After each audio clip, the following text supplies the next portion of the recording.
ছোট্ট একটি দ্বীপ যা ঢাকার মধ্যে অবস্থিত। বেড়িবাঁধ ঘেঁষে নদীর পাশে এটির অবস্থান। মিরপুর ও গাবতলীর তুরাগ নদীর খুব কাছে গেলেই দেখা মিলবে এই দ্বীপটির। এখানকার বাসিন্দারা ঢাকা 14 আসনের ভোটার। মিরপুর বেড়িবাঁধের পাশ দিয়েই বয়ে যাওয়া তুরাগ নদ, যার বুক চিরে জেগে ওঠা এক চর কাউন্দিয়া ইউনিয়ন, যেখানে প্রায় 10,000 মানুষের বসবাস। কিন্তু পারাপারে কেবল নৌকাই তাদের একমাত্র ভরসা। দিনে কয়েক হাজার মানুষ পারাপার করে এই নদী দিয়ে, কিন্তু ভিন্ন কোনো উপায় না থাকায় নৌকা দিয়েই আসা যাওয়া করতে হয় কাউন্দিয়াবাসীদের। পারাপারের জন্য প্রতিজনের ভাড়া গুনতে হয় 3 টাকা, তবে একটু বৃষ্টি হলেই ভাড়া হয়ে যায় দ্বিগুণ। যাওয়ার মাধ্যমে একমাত্র নৌকা ছাড়া আর কোনো মাধ্যম নাই। এখানে অনেক কষ্ট, মানুষের অনেক ভোগান্তি শিকার হচ্ছে শুধু একটা ব্রিজের জন্য। নৌকা ভাড়া 5 টাকা, একজন গেলে 15 টাকা। আর নৌকা লগে যে ব্যবহার ভাই, ওরা বিমান চালায়, নৌকা চালায় না। এমন পরিস্থিতি, একটা মানুষ দাঁড়ায় থাকতে পারে না। এটা একটা দ্বীপের মতন, এইটা চারপাশে নদী, এছাড়া আপনি অন্য কোনো ওয়ে নাই আপনি উপরে যাওয়ার নৌকা ছাড়া। মাঝে মধ্যে কত ট্রলার আসে, কত নৌকা মানে অ্যাক্সিডেন্ট হয়ে ডুবা যায়, কত অসুস্থ রোগী, তো ইমার্জেন্সি রোগী কোলে করে নিয়ে যেতে নৌকা দিয়ে। দিয়াবাড়ি ঘাটে প্রায় 250টিরও বেশি নৌকা রয়েছে। বিয়ে থেকে শুরু করে যে কোনো প্রয়োজনে কেবল নৌকাই তাদের চলার সঙ্গী। নদী পার হতে গিয়েও বালুবাহী নৌকা ধাক্কায় অনেকের প্রাণহানিও ঘটেছে এই তুরাগে। আসা যাওয়ার ক্ষেত্রে অনেক কষ্ট। এইখানে একটা ব্রিজ দরকার ইমার্জেন্সি। এইখানে মানুষ মারাও যায় সময়তে, কিন্তু হ্যাঁ, নৌকার কারণে মানুষ মারাও যায়, কিন্তু নৌকা পাওয়া যায় না।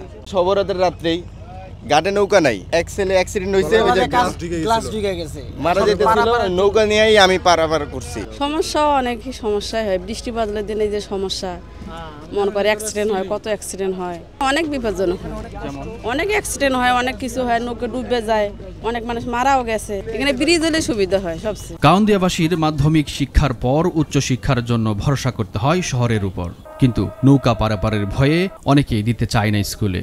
আমি আমার এক্সাম ছিল, এক্সামের সময় আমি সকালবেলায় আমার নৌকাটা একটা জাহাজের সাথে লেগে, বলো যে বুলগেটটা বলে, ওই বুলগেটের সাথে লেগে উল্টায় গেছে। উল্টায় যাওয়ার সাথে সাথে বুলগেটের পাখায় লেগে আমার পিছনে 2টা ফাড়াই গেছে। নৌকাতে প্রচুর পরিমাণ দুর্ঘটনা হয়। কিছুদিন আগে একটা বাচ্চা মারা গেছে এখানে, ঠিক আছে, এই যে এখানে আপনার ভোটের সাথে বাড়ি লেগে নৌকা ডুবে বাচ্চা মারা গেছে। কিন্তু সবচেয়ে বেশি বিপাকে পড়তে হয় ঝড় বৃষ্টির সময়। শিক্ষার্থী থেকে রোগী সবাইকে পড়তে হয় বিড়ম্বনায়। রাজধানীর খুব কাছাকাছি হয়েও সেতুর অভাবে যুগ যুগ ধরে নৌকাই তাদের একমাত্র ভরসা। গত কয়েক বছরে বহুবার সেতু তৈরির উদ্যোগ হলেও তা আলোর মুখ দেখেনি। এখানে একমাত্র আসার ব্যবস্থাই হলো নৌকার ব্যবস্থা, এছাড়া আর কোনো ব্যবস্থা নাই আমাদের এখানে। আমরা চাই যে এলাকাবাসী সবার উন্নয়ন হোক, কাজে আমাদের এখানে একটা জরুরি ব্যবস্থা, ব্রিজ দরকার। এই ব্রিজের কথা শুনতে শুনতে আমার দাদা কবরে চলে গেল, আমার বাপে কবরে চলে গেল, এখন আমরাও চলে যাবো। যে বৃষ্টি আসলে আপনার নৌকাগুলো বন্ধ থাকে, আমরা কিভাবে যাব এটা দেখার মতন কেউ নাই আমাদের। আপনি বৃষ্টি আসলে 5 টাকা করে দিতে হয়, এমনি 3 টাকা করে ভাড়া।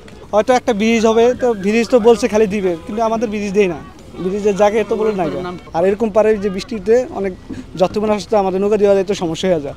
কাউন্দিয়া থেকে দিয়াবাড়ি পর্যন্ত সেতু নির্মাণ এখন এলাকাবাসীর সময়ের দাবি, যা একদিকে যেমন যোগাযোগ সহজ করবে, অন্যদিকে শিক্ষার্থীদের জন্যও আশীর্বাদ বয়ে আনবে।